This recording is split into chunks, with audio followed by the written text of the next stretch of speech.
Hello everyone, welcome to home science classes. Home science classes में आपका स्वागत है। कैसे हैं आप? आशा करती हूँ अच्छे होंगे, खुश होंगे, मस्त होंगे और पढ़ाई कर रहे होंगे। आपको पता है कि हमारी बात हो रही है होम मैनेजमेंट पर। होम मैनेजमेंट में सबसे पहले हमने जो इस वीक पढ़ा उसमें फैमिली के बारे में समझा। फैमिली क्या है, फैमिली की विशेषताएं क्या क्या होती हैं, फैमिली के प्रकार कौन कौन से होते हैं। साथ ही साथ हमने फैमिली लाइफ साइकिल के बारे में समझा, ये अवधारणा क्या है इसके बारे में समझा। इसी के साथ साथ आपने देखा कि जो विवाह होता है, विवाह क्या होता है, कितने प्रकार का होता है, इसके बारे में आपने समझा। देन हम आ गए अपने व्यवस्थापन पर। अब चाहे वो शक्ति व्यवस्थापन हो, समय व्यवस्थापन हो या फिर धन व्यवस्थापन हो। कल की क्लास में जो हमारी चर्चा हुई थी उसपे हमने टाइम मैनेजमेंट के बारे में बात किया था, लेकिन जो आज हमारी चर्चा होने वाली है वो शक्ति व्यवस्थापन पर होगी। जिस तरह से आपने कल टाइम मैनेजमेंट देखा था, उसी तरह से आज हम एनर्जी मैनेजमेंट के बारे में भी समझने वाले हैं। आपको पता है कि अगर शक्ति व्यवस्थापन की बात की जाए, यानी कि एनर्जी मैनेजमेंट की बात की जाए, तो एनर्जी मैनेजमेंट टाइम मैनेजमेंट से कहीं ज़्यादा जटिल होता है। समय की पूर्ति तो हमारे सामने निश्चित होती है। समय की पूर्ति हमारे सामने निश्चित होती है कि प्रत्येक व्यक्ति के पास 24 घंटे हैं। आपके पास 24 घंटे हैं, आपके पूरे फैमिली के पास, इनफैक्ट जो पूरे संसार में सबके पास कितना है, 24 घंटा है। लेकिन व्यक्ति ये नहीं जानता कि उसके पास कार्य करने के लिए कितनी शक्ति है। व्यक्ति के पास कार्य करने के लिए शक्ति की मात्रा उसकी शारीरिक स्थिति और उसकी जो मानसिक स्थिति है, उस पर डिपेंड करता है। शक्ति व्यवस्थापन में भी लक्ष्य निर्धारित किए जाते हैं और ये निश्चित किया जाता है कि किसी विशिष्ट लक्ष्य की प्राप्ति कितनी शक्ति व्यय करके हम कर सकते हैं। और शक्ति के व्यय की तुलना हमें कितना प्राप्ति होगी, साथ ही ये भी निर्धारित करना चाहिए कि कार्य करने के बाद शक्ति बची रहे, जिसे हम मनोरंजन या फिर जो हमारे अन्य कार्य हैं उनको कर सकें। ऐसा ना हो कि कोई एक ही कार्य करने में हमारी पूरी एनर्जी चली जाए, तो बाकी के कार्यों को हम कैसे करेंगे? तो कहीं न कहीं ये जो हमारा एनर्जी मैनेजमेंट है, वो जटिल हो जाता है समय मैनेजमेंट की अपेक्षा। हम तो समय में अपने संतुलन कर लेते हैं। हमने पहले देख लिया कि हमें किस कार्य में कितना समय लग रहा है। उसके बाद हमने ये देखा कि हमारे पास टोटल 24 आवर्स हैं। अगर हमारा समय ज़्यादा लग रहा है किसी कार्य में, तो हम उसको कहीं न कहीं से घटा-बढ़ाकर किसी तरह से हम मैनेज कर लेते हैं। हमारा जो टाइम है वो तो मैनेज हो जाएगा। लेकिन आप शक्ति को कैसे मैनेज करेंगे? ये एक कह सकते हैं बहुत बड़ी चुनौती है हमारे सामने। कहीं ऐसा ना हो कि हम एक ही कार्य में अपनी पूरी एनर्जी को खत्म कर दें। बाकी कार्य कौन करेगा? कौन करेगा? जैसे आपके पास कितनी एनर्जी है, आपको 10 कार्य करने हैं, कहीं ऐसा ना हो, क्योंकि आप एनर्जी का ये मेज़रमेंट तो कर नहीं पाते हैं। तो ऐसे में आप कहीं ऐसा ना हो कि सिर्फ़ 4 ही कार्य करते-करते धराशायी हो जाएँ, मतलब आपकी एनर्जी जो है वो समाप्त हो जाए। तो ये हमारे सामने बहुत बड़ी चुनौती होती है। ज़रा हम समझते हैं कि ये जो हमारा एनर्जी मैनेजमेंट है, ये होता क्या है? तो जिस तरह से आपने कल टाइम मैनेजमेंट में देखा था कि हमें कम से कम समय में अधिक से अधिक कार्य करना है, लेकिन अपने गुणवत्ता यानी कि जो कार्य की गुणवत्ता है उसके साथ समझौता नहीं करना है। यहाँ पर अगर हम बात करें शक्ति मैनेजमेंट की यानी कि एनर्जी मैनेजमेंट की, तो एनर्जी मैनेजमेंट से तात्पर्य होता है किसी कार्य को किसी कार्य को सावधानी पूर्वक पर संतोषजनक तरीके से पूर्ण करना, ताकि थकान उत्पन्न ना हो, मनोरंजन व विश्राम के लिए भी पर्याप्त समय मिल सके। अच्छा, कल आपने एक कॉन्सेप्ट पढ़ा था, 8 8 8, इसका क्या मतलब है? ये आपका 8 8 8 क्या दर्शा रहा है? क्या 8 घंटा ये जो घंटा है, चलिए 8-8 घंटा आपको क्या दर्शा रहा है? एक बार कमेंट बॉक्स में ज़रूर छापिएगा। अब हम इसके बारे में थोड़ा-सा और समझें। जैसे आपने देखा कि शक्ति मैनेजमेंट हमें इस तरह से करना है कि हमारे सारे कार्य भी पूरे हो जाएँ और हमें संतोषजनक तरीके से पूर्ण कर सकें उस कार्य को, हमें थकान भी ना हो। हमारा मनोरंजन और विश्राम के लिए भी हमें पर्याप्त समय मिल सके। अब इसी में अगर आप देखें तो जैसे कल भी हमने चर्चा किया था कि पारिवारिक जीवन चक्र की विभिन्न अवस्थाओं में जैसे आपने समय की मांग देखी थी, वैसे ही वैसे ही आपका ये पारिवारिक जीवन चक्र की विभिन्न अवस्थाओं में शक्ति की मांग भी अलग-अलग होती है। तो जो कल अगर आपने चार्ट देखा था तो उसी तरीके से एक चार्ट आपका और भी बनता है जो कि आपके पारिवारिक जीवन चक्र की विभिन्न अवस्थाओं में शक्ति कितना चाहिए उसको दर्शाता है। अब अगर हम इसे थोड़ा-सा ज़ूम करना चाहें तो शायद आपको ज़्यादा सही से दिख सके। बस अभी तो आपको शायद बिल्कुल क्लियर दिख रहा होगा। तो ये भी हमने वैसे ही चार्ट बनाया है। ये इधर आपकी हो गई शक्ति की माँग और इधर आपका अवस्थाएँ हो गई। अब जो आपकी प्रारंभिक अवस्था है, अवस्थाएँ हमारी वही 4 चल रही हैं जो प्रारंभिक थी, फिर विस्तार की थी, संकुचित अवस्था, फिर बाद में आपका सेवानिवृत्त की अवस्था आ जाती है। लेकिन कल भी हमने इस चीज़ को आपको बताया था कि जब आप पारिवारिक जीवन चक्र पढ़ते हैं, तब वहाँ पर मात्र 3 अवस्थाओं का ज़िक्र करते हैं, जिसमें आपका प्रारंभिक अवस्था, विस्तृत अवस्था और लास्ट में आपका संकुचित अवस्था आ जाता है। ठीक? तो आप इस चार्ट को जब आपसे पारिवारिक जीवन चक्र की अवस्थाएँ पूछा जाएगा, तो इस चार्ट से मत बताइएगा कि 4 अवस्थाएँ होती हैं। आपकी 3 ही अवस्थाएँ होती हैं, प्रारंभिक अवस्था, विस्तृत अवस्था जिसे हम विस्तार की अवस्था कहते हैं और तीसरा है आपका संकुचित अवस्था, ठीक? अब जब हम शक्ति की बात कर रहे हैं, शक्ति व्यवस्थापन की, तो उसमें हम इन चारों अवस्थाओं का ज़िक्र करेंगे। जैसे जो परिवार की प्रारंभिक अवस्था है, जिसे जिसे हम प्रथम अवस्था कहते हैं, इसमें शक्ति की जो माँग है, वो सबसे कम होती है। इस अवस्था में शक्ति की माँग सबसे कम होती है। यदि गृहिणी घर के बाहर भी रोज़गार करती है, तो वो अपनी शक्ति को घर से बाहर और घर के अन्य दायित्वों के मध्य विभाजित करना सीख जाती है। लेकिन जो ये विस्तार की अवस्था है, जिसे हम विस्तृत अवस्था कहते हैं और ये दूसरी अवस्था भी है, तो गृहिणी की सबसे व्यस्त अवस्था होती है।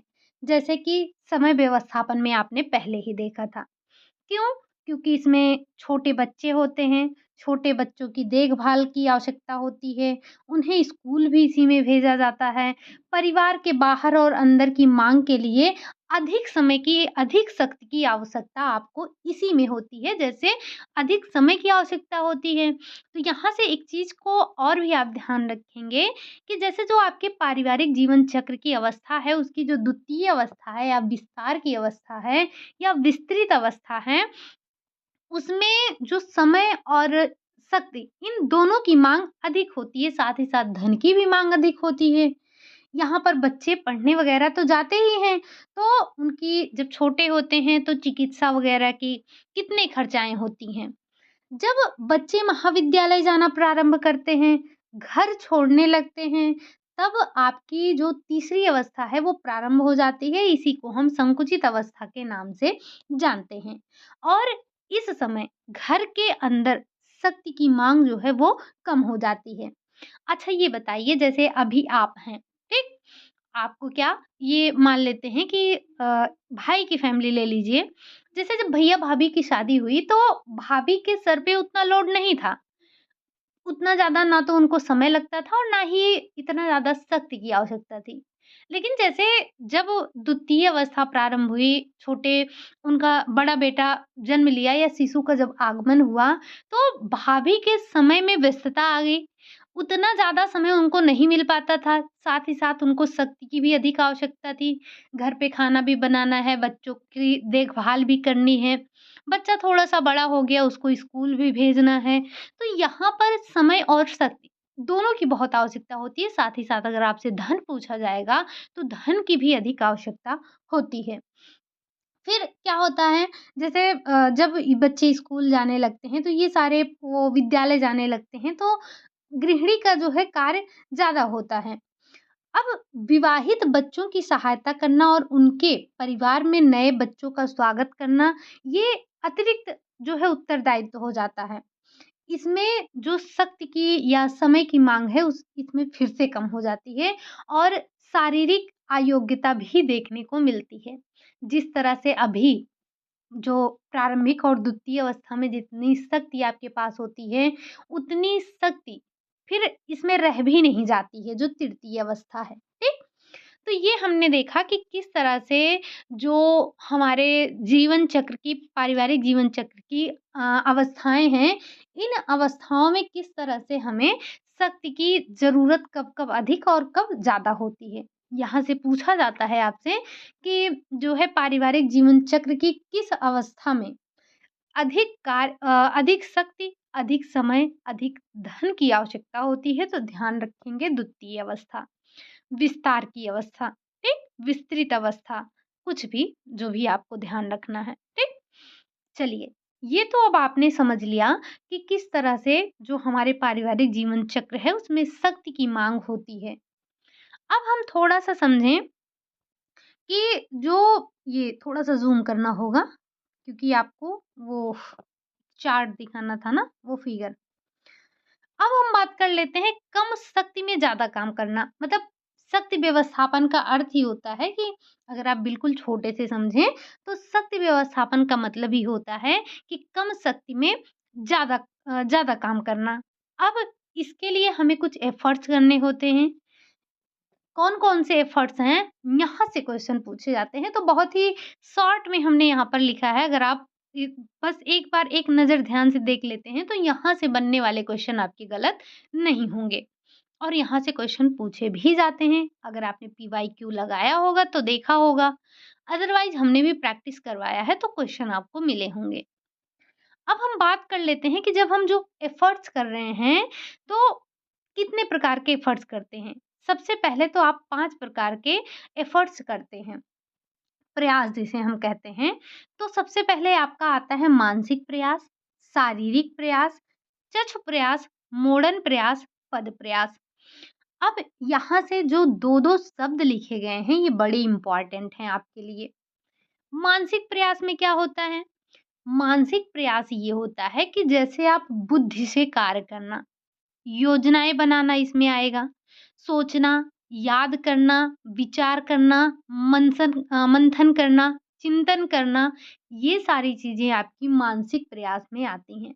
मतलब जब आप हाथ-पैर से कार्य ना कर रहे हों, आप आँख बंद करके भी चीज़ों के बारे में विचार-विमर्श कर रहे हों, सोच रहे हों, योजनाएँ बना रहे हों, कोई चीज़ आप याद कर रहे हों, तो ये क्या होता है आपका, यही आपका मानसिक प्रयास कहलाता है।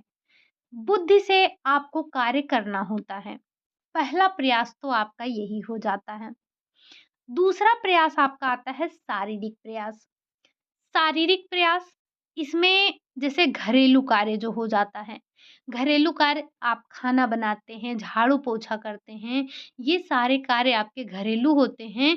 अब घरेलू तो आपके जैसे शारीरिक प्रयास तो हैं ही हैं, इसी में 2 प्रयास आपके और हैं। एक होता है चक्षु प्रयास, चक्षु का मतलब नेत्र। नेत्र से जो आप कार्य करते हैं, वो आपका चक्षु प्रयास के अंतर्गत आता है। पूछ लेता है आपसे, दे दिया देखना, खोजना या चलना, किस प्रकार के प्रयास के अंतर्गत आता है? या फिर ये जैसे आपसे पूछ लिया यहाँ से कि चक्षु प्रयास के अंतर्गत कौन-कौन से आते हैं? देखना आता है, दौड़ना आता है, झाड़ू लगाना आता है, झुकना आता है। तो आपको पता है कि चक्षु प्रयास का मतलब है कि अगर हम किसी चीज़ को आँख से देख रहे हैं, आँख से कोई चीज़ हम खोज रहे हैं, जैसे आपका कोई सामान खो गया है, खोजने के लिए आपको किसकी आवश्यकता पड़ेगी? आँख बंद करके तो खोज नहीं सकते हैं। इसके लिए आपको अपने चक्षु प्रयास करने पड़ेंगे। साथ ही साथ हम मॉडर्न की भी बात कर लेते हैं।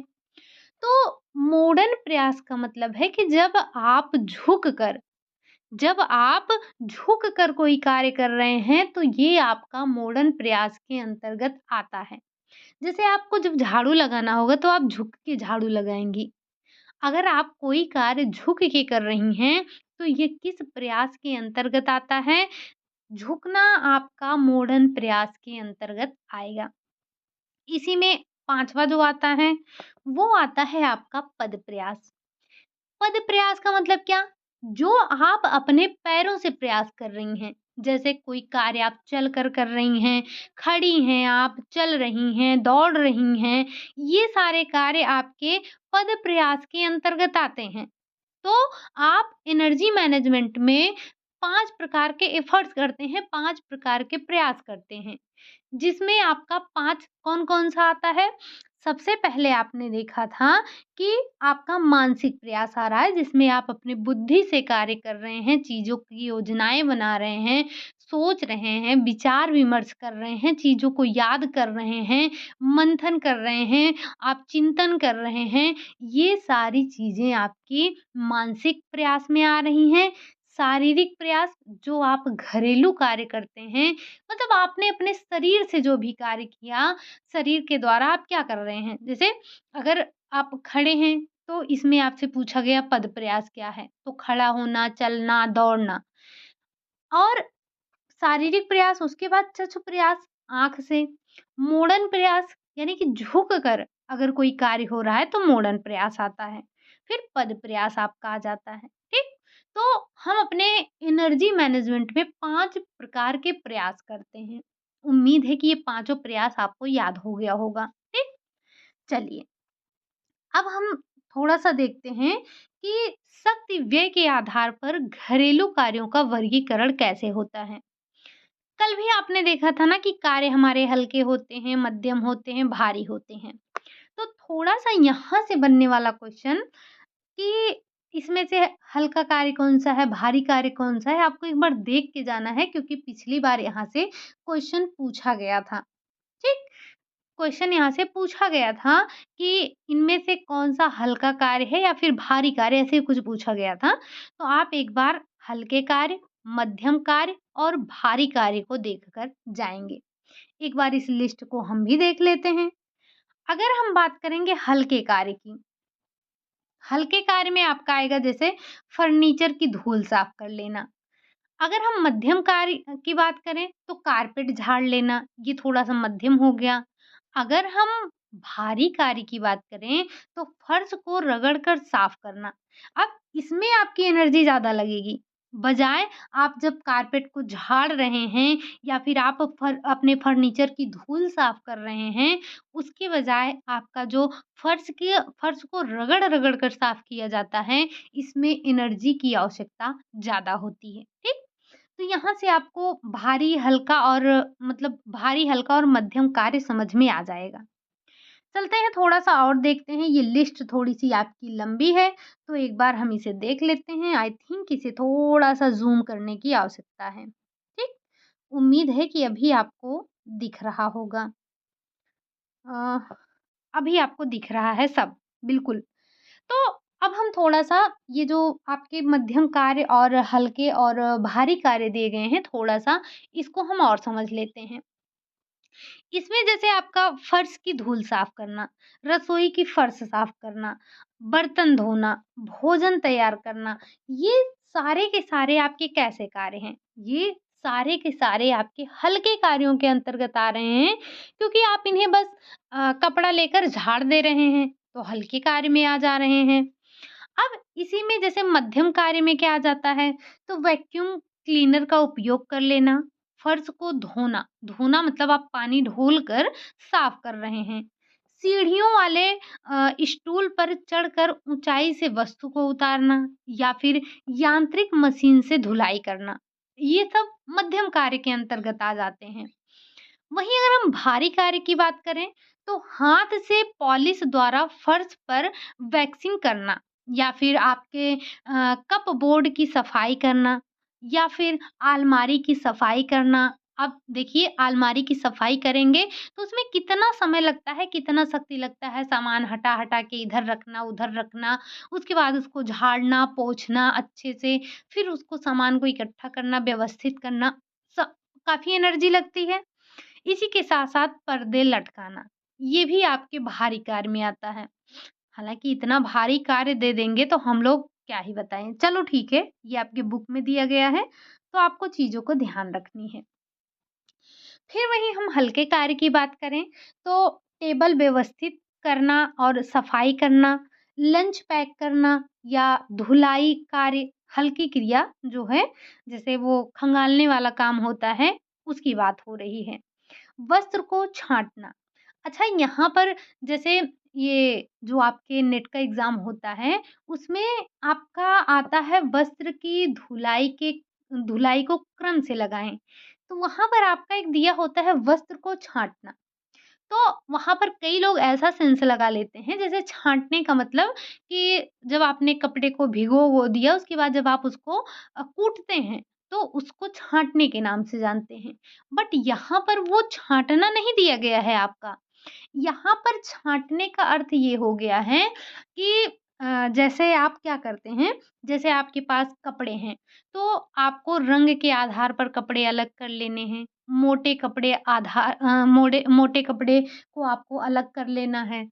जैसे आप धुलाई कर रहे हैं मशीन में, तो आपको उसके लिए व्हाइट कपड़े को बिल्कुल अलग धुलना है। जो सेम कलर के कपड़े हैं, जैसे काफ़ी रंग छोड़ रहे हैं, तो आप उनको एक साथ रखिए। जीन्स हो गया उसमें से डेफ़िनेटली आपका कलर छोड़ेगा ही, तो उसको भी आप थोड़ा-सा अलग रखिए। ये वाला छाँटना हो रहा है। तो ये छँटाई की बात हो रही, बाकी वो धोने वाला तो आपका भारी कार्य में आएगा।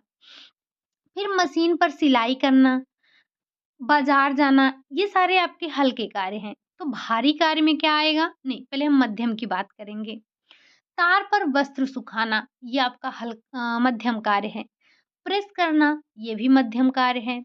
रेफ्रिजरेटर की डस्टिंग आप करते हैं, डिफ्रॉस्टिंग करते हैं, यानी कि उसकी जब सफाई-वफाई करते हैं, उसी की बात हो रही है, ठीक? जो उसमें अंदर में फ्रिज में जम जाता है बर्फ, तो उसको हम हटाते नहीं हैं, तो उसे हम डिफ्रॉस्टिंग कहते हैं। यानी कि बर्फ जो जमी रहती है, उसकी साफ-सफाई करना, ठीक? तो रेफ्रिजरेटर की आप डिफ्रॉस्टिंग करते हैं, फर्नीचर को पॉलिश करते हैं, ये सारे मध्यम कार्य के अंतर्गत आते हैं। तो भारी कार्य में क्या आएगा? जैसे खिड़कियाँ धोना, छोटे बच्चों को गोद में उठाना, गीले वस्त्रों की जो है भारी बास्केट को उठाना। मतलब यहाँ पर हल्के और भारी कार्य से मतलब ये है कि किस कार्य को करने में आपकी एनर्जी ज़्यादा लग रही है, उसके हिसाब से आपके जो हल्के, मध्यम और भारी कार्यों का विभाजन किया गया है, एनर्जी के आधार पर। ठीक? अब यहाँ हमने देख लिया कि जैसे बाज़ार जाना, ये भी आपका हल्का कार्य हो गया। भोज्य पदार्थ खरीदना, हल्का कार्य। हल्की प्रेस करना, हल्का कार्य। धातु पर पॉलिश करना, ये भी आपका हल्का कार्य है। ठीक? ध्यान रखिएगा ये जो वर्गीकरण आपका हुआ है, जैसे हल्का कार्य, मध्यम कार्य, ये आपके एनर्जी के हिसाब से हुआ है कि किस कार्य में कितना एनर्जी आपका अधिक लग रहा है, उसी हिसाब से इन्होंने हल्का और भारी कार्य बता दिया है। ठीक? चलिए, अब ये तो आपने देखा हल्का कार्य, मध्यम कार्य और भारी कार्य। यहाँ से क्वेश्चन पूछे जाते हैं। अब हम थोड़ा-सा आगे चलते हैं और इस कार्य की वजह से भी थकान होते हैं। तो थोड़ा-सा हम थकान के बारे में बात कर लेते हैं। थकान से भी आपके क्वेश्चन पूछे जाते हैं और लास्ट टाइम भी पूछा गया था। थकान क्या है? यहाँ पर डेफ़िनेशन आपकी नहीं दी गई है। थकान क्या होता है? तो जैसे ये तो हम सभी जानते हैं कि थकान होती है। हमें कैसे होती है? हम ये भी फ़ील करते हैं जब हम कार्य करते हैं, तो हमारे शरीर की एनर्जी जाती है और हमें थकान होती है। तो शक्ति व्यवस्थापन से संबंधित समस्याओं को हल करने के लिए ये ज़रूरी है कि थकान के रूप और हम उसका मानसिक और शारीरिक क्षमता पर क्या प्रभाव पड़ रहा है, इस चीज़ को भी हमें समझना चाहिए। आपने देखा होगा जैसे कोई है, अधिक कार्य करके आया है, थका हुआ है और आप उससे कुछ कहेंगे तो वो जो है गुस्सा करेगा, चिड़चिड़ा-सा हो जाएगा।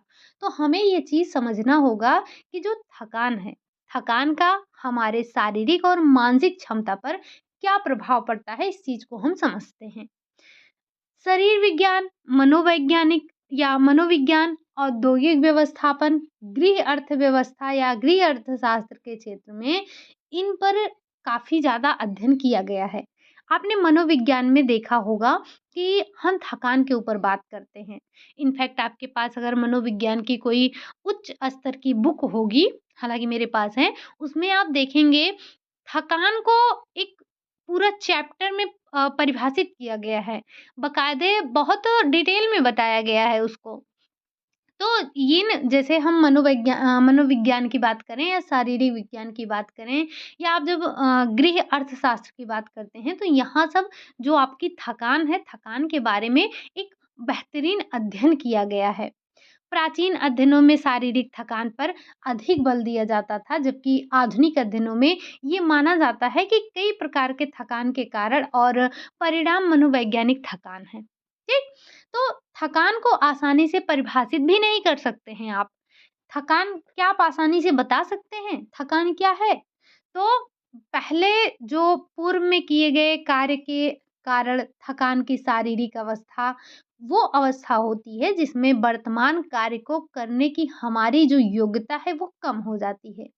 या मनोवैज्ञानिक थकान वो स्थिति होती है जो कार्य की प्रवृत्ति के परिणाम स्वरूप उत्पन्न होती है और हमारी जो कार्य करने की क्षमता या फिर हम कह सकते हैं जो उत्पादकता है उसमें कमी करती है। ठीक? तो थोड़ा-सा हम समझते हैं कि ये थकान क्या है? मतलब ऊर्जा व्यवस्थापन में थकान क्या होता है? क्योंकि हम यहाँ क्या पढ़ रहे हैं?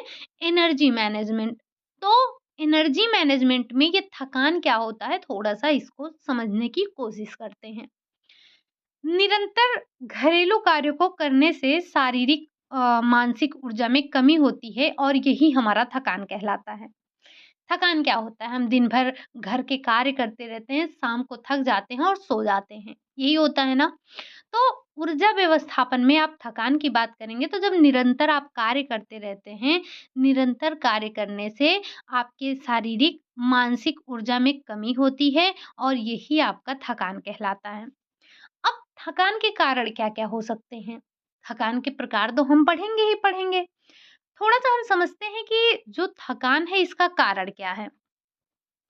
थकान के कारण 2 हो सकते हैं। एक होता है आपका बाह्य कारण और एक आपका होता है आंतरिक कारण। जैसे आपने कई चीज़ों में देखा होगा बाह्य और आंतरिक कारक। हम अगर अभिप्रेरणा की बात करें, तो एक आपकी आंतरिक अभिप्रेरणा होती है और एक आपकी बाह्य अभिप्रेरणा होती है। तो उसी तरह से आपके जो थकान है, थकान के भी आपके बाह्य और आंतरिक कारण होते हैं। ये आंतरिक करण नहीं है, कारण है, थोड़ा-सा इसको आप करेक्शन करिएगा, ठीक? तो जब हम बाह्य कारण की बात करते हैं, तो जो पारिस्थितिक है और परिस्थितियों के जो हमारी पारिस्थितिकी परिस्थितियाँ हैं, इनके कारण का व्यय होना अधिक ऊर्जा का व्यय होना जैसे शोर-शराबा हो गया, भीड़-भाड़ हो गया, ऐसे जगह हो गए या फिर जो तेज़ आवाज़ आप देखिए अगर कोई कार्य नहीं कर रहे हैं और जैसे आप गए हैं कहीं घूमने, बहुत ज़्यादा शोर-शराबा है, बहुत भीड़-भाड़ वाली जगह है या फिर तेज़ हवा चल रही है, तो आप जब घर पर लौट के आते हैं, कहते नहीं है बहुत थक गए हैं। क्या आपने बहुत ज़्यादा कार्य किया बाहर? नहीं।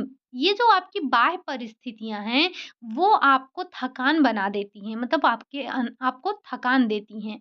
तो जो बाह्य कारण की वजह से इसमें आपने देखा शोर-शराबा, भीड़ हो गया, भीड़-भाड़ वाली जगह हो गई, तेज़ हवा हो गई, तो ये सारे आपके बाह्य कारण होते हैं थकान के, ठीक? जो आंतरिक कारण है वो क्या है?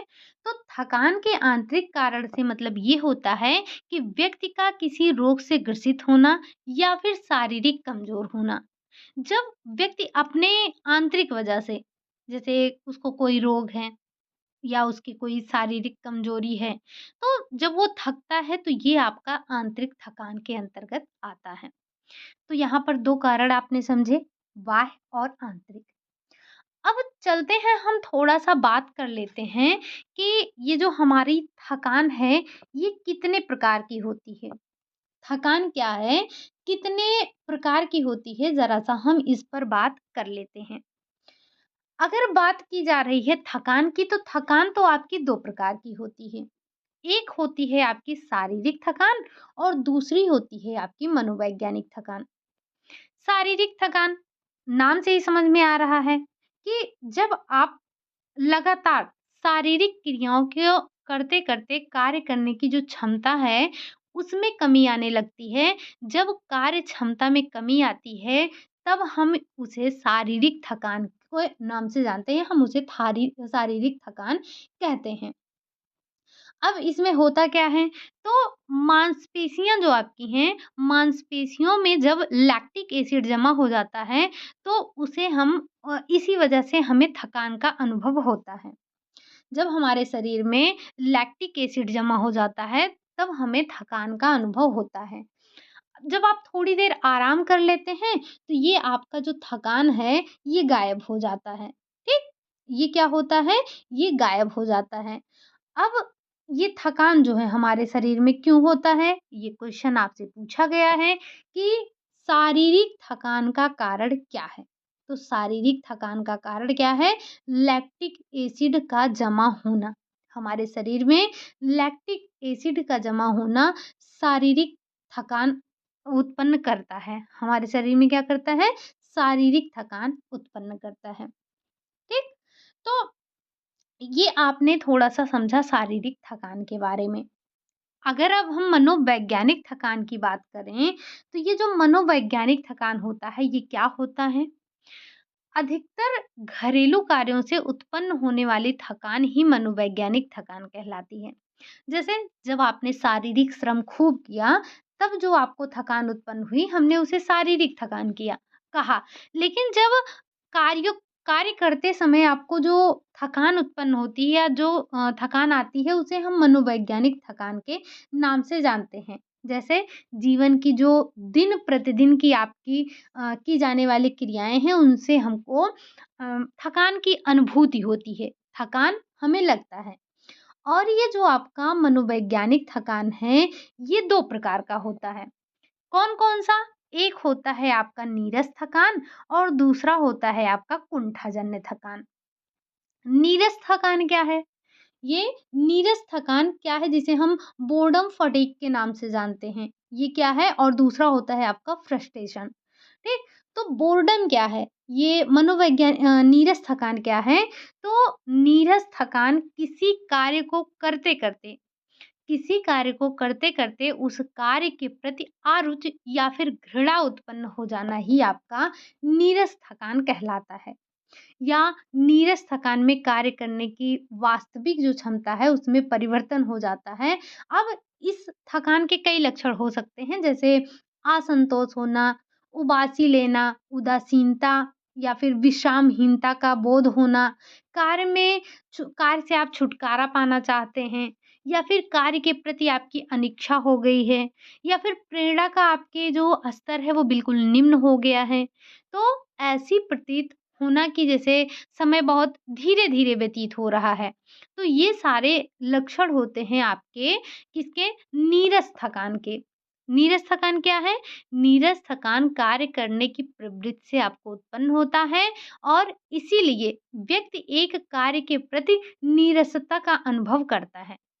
जैसे जो नीरसता का मतलब ये आप ऐसे समझिए जैसे अगर आपको हम रोज़ उठें आप रेडी हो, स्कूल जाएँ, स्कूल से आएँ, खाना खाएँ, सो गए। जब आप कोई कार्य जब कोई कार्य आप लगातार करते रहते हैं, तो आपको उसमें नीरसता आने लगती है। जैसे प्रत्येक व्यक्ति में कार्य के प्रति नीरसता में भिन्नता होती है। नीरसता की अनुभूति व्यक्ति आदतों या फिर कार्य के प्रति आरुचि, घर के वातावरण आदि से प्रभावित होती रहती हैं। और जो गृहिणी गृह कार्य में रुचि नहीं लेती है, वो जल्दी ही नीरस थकान से ग्रसित हो जाती है और आपने देखा होगा कि वो उसे बहुत ज़्यादा थकान लगती है, ठीक? दूसरा वहीं आपका जो कुंठाजन्य थकान होता है, ये भी आपका एक मनोवैज्ञानिक थकान का ही प्रकार है। तो किसी कार्य को करने पर बार-बार असफलता प्राप्त होना या बार-बार योजना अनुसार कार्यों का संपादन नहीं हो पाता, तो व्यक्ति कुंठित हो जाता है। जैसे कोई एक व्यक्ति है, वो किसी जॉब के लिए कोई तैयारी कर रहा है, तो जब वो बार-बार तैयारी कर रहा है, बार-बार एग्ज़ाम दे रहा है, उसका सिलेक्शन नहीं हो रहा है, तब वो वहाँ पर कुंठित हो जाता है। वो अपने कार्य में बार-बार असफल हो रहा है।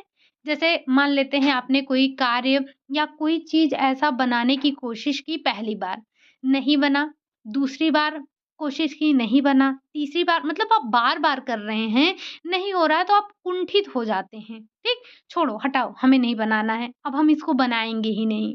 तो ये कुंठा हो जाती है। यहाँ पर बहुत छोटा उदाहरण दिया, हालाँकि आपको जो एग्ज़ाम वाला हमने आपको बताया तो ये आपको थोड़ा-सा समझ में आएगा।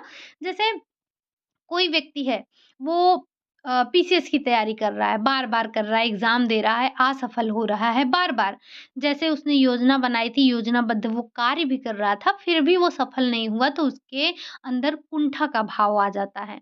और नीरस थकान क्या है? जब कोई एक कार्य आपको प्रतिदिन करना हो, जैसे आपको रोज़ हम दाल-चावल दें खाने के लिए, प्रतिदिन आपको दाल-चावल, दाल-चावल, दाल-चावल, दाल-चावल, आपको नीरसता आ जाएगी। आप खाना पसंद नहीं करेंगे, ठीक? तो ये आपका कुंठाजन और नीरस थकान था, जिसको हमने समझा। अब जैसे ये तो हमने देख लिया कि थकान क्या है और कितने परिवार का होता है, ठीक? कितने प्रकार का होता है। अब हम समझते हैं कि अगर ये जो थकान हो रही है, तो इसको दूर करने की भी आवश्यकता है। तो दूर हम कैसे करेंगे, इस बात को भी थोड़ा समझते हैं, ठीक? थकान दूर करने के उपायों में सबसे पहले हम बात करेंगे प्रेरणा की भूमिका, रोल ऑफ मोटिवेशन। उद्योग में किए गए अध्ययनों में देखा गया है कि प्रेरणा के स्तर का सभी प्रकार के थकान से संबंध होता है। जब भी कोई व्यक्ति में आरुचि रखता है या जब भी कोई व्यक्ति कार्य में आरुचि रखता है या फिर जब प्रेरणा बहुत ही निम्न स्तर पर होती है, बहुत जल्दी-जल्दी उसको थकान उत्पन्न होता है या थकान लग जाती है, लेकिन जब प्रेरणा उच्च स्तर का होता है तो थकान उसको नहीं लगती है, जब तक कि व्यक्ति शारीरिक रूप से नहीं थकता है, ठीक? तो सबसे ये जो एक मोटिवेशन फैक्टर है, ये बहुत बड़ा फैक्टर होता है। जब आपके अंदर अधिक प्रेरणा होगी, आप ज़्यादा मोटिवेटेड होंगे, तब आप ज़्यादा कार्य करते हैं, थकान भी आपको कम लगती है, आप थकते कम हैं। तो थकान दूर करने का क्या है कि आपको प्रेरणा दी जाए। दूसरा है विश्राम काल। विश्राम काल क्या है? तो दिन में दिन के समय में कार्य के मध्य में आपको विश्राम करने से थकान दूर होती है या जो आपके अंदर जो कार्य करने की क्षमता में कमी आई है, वो दूर हो जाती है। तो आपको विश्राम करने की आवश्यकता होती है। विश्राम काल की अवधि और संख्या का विश्राम काल की अवधि और संख्या कार्य की जो प्रकृति है, वो व्यक्तिगत रूप पर निर्भर करती है। कोई कार्य आपने देखा होगा कि कोई व्यक्ति उसी कार्य को कर कर जल्दी थकता है और कोई काफ़ी देर तक नहीं थकता है। तो ये व्यक्तिगत शारीरिक स्वास्थ्य और उसके हर व्यक्ति का अलग-अलग होता है, ठीक? तो ये चीज़ें निर्भर करती हैं, आप उसको सही समय पर विश्राम दे रहे हैं कि नहीं, उसको विश्राम काल की आवश्यकता है, तो उसकी थकान दूर होगी। या विश्राम काल से दिन में जो किए जाने वाले कार्य हैं, उनकी मात्रा में वृद्धि हो जाती है। कार्य जो करता है विश्राम काल को पसंद भी करते हैं और शारीरिक थकान तो दूर होती ही होती है। जब शारीरिक थकान दूर होगी, तो उसके कार्य क्षमता में भी बढ़ोतरी होगी। तो थकान को दूर करने का एक ये भी उपाय है कि उसको विश्राम दिया जाए। कार्य में परिवर्तन। अब जैसे कार्य में परिवर्तन के द्वारा भी आप थकान को दूर कर सकते हैं। जैसे जब आप भारी कार्य के बाद हल्का कार्य कर लें या शारीरिक कार्य के बाद आप कोई मानसिक कार्य कर लें। कई बार पत्र-पत्रिकाएँ पढ़ने, रेडियो सुनने, संगीत सुनने या बच्चों के साथ खेलने, इन सारी चीज़ों से भी थकान दूर होती है। तो आपको बीच-बीच में ये जो अपने कार्य हैं, उस कार्य में परिवर्तन करना चाहिए। कार्य में परिवर्तन करने से आपके थकान दूर होते हैं और कार्य भी आपकी नीरसता भी दूर हो जाती है और जो स्त्री है, गृहिणी है, यहाँ बात हम गृहिणी की ही कर रहे हैं, तो वो गृहिणी जो है, वो भी अपने कार्यों में रुचि लेने लगती है। अगला है कार्य में कौशल विकसित करना। कुछ प्रकार की थकान कार्य की प्रवृत्ति की वजह से भी उत्पन्न होती हैं। जैसे अगर आप किसी कार्य को करने में सक्षम नहीं हैं और आपसे वो कार्य करवाया जाए, तो आपको उसमें थकान उत्पन्न होना स्वाभाविक है। इसके लिए आप उस कार्य के लिए कौशल विकसित कर सकते हैं जिससे आपको थकान ना हो। जब कार्यकर्ता के समक्ष उस कार्य को संपन्न करने की संपूर्ण प्रक्रिया स्पष्ट नहीं होती है तो उसको थकान का अनुभव होता है। अब कार्य में कौशल विकसित करना चाहिए, जैसे आपको खाना पकाना नहीं आ रहा है तो खाना पकाना सीखना चाहिए। आपको सिलाई-कढ़ाई नहीं आ रही तो वो कौशल आपके अंदर आना चाहिए। जब आपके अंदर कौशल रहेगा तब आपको थकान नहीं होगी, और जब आपके अंदर कौशल नहीं होगा तब कोई भी कार्य जो आपके अंदर कौशल नहीं है आप उसको करने में थक जाएँगे। ठीक? उचित शारीरिक स्थिति। उचित शारीरिक स्थिति का मतलब कि प्रॉपर आपका जो बॉडी पोज़ीशन है वो होना चाहिए। उचित शारीरिक स्थिति में कार्य करने से भी आपकी थकान दूर नहीं होती है। जैसे मान लेते हैं आप यहाँ खड़े हैं और आपका ये जो किचन वाला रैक है जिस पर आपका सिलेंडर वगैरह रखा है, वो थोड़ा-सा ऊपर है। आपको हाथ ऊपर करके मानते हैं कि सब्ज़ी बनाना है। आपको हाथ ऊपर किए-किए करना है तो थकान होगा कि नहीं होगा? जल्दी आप थक जाएँगे।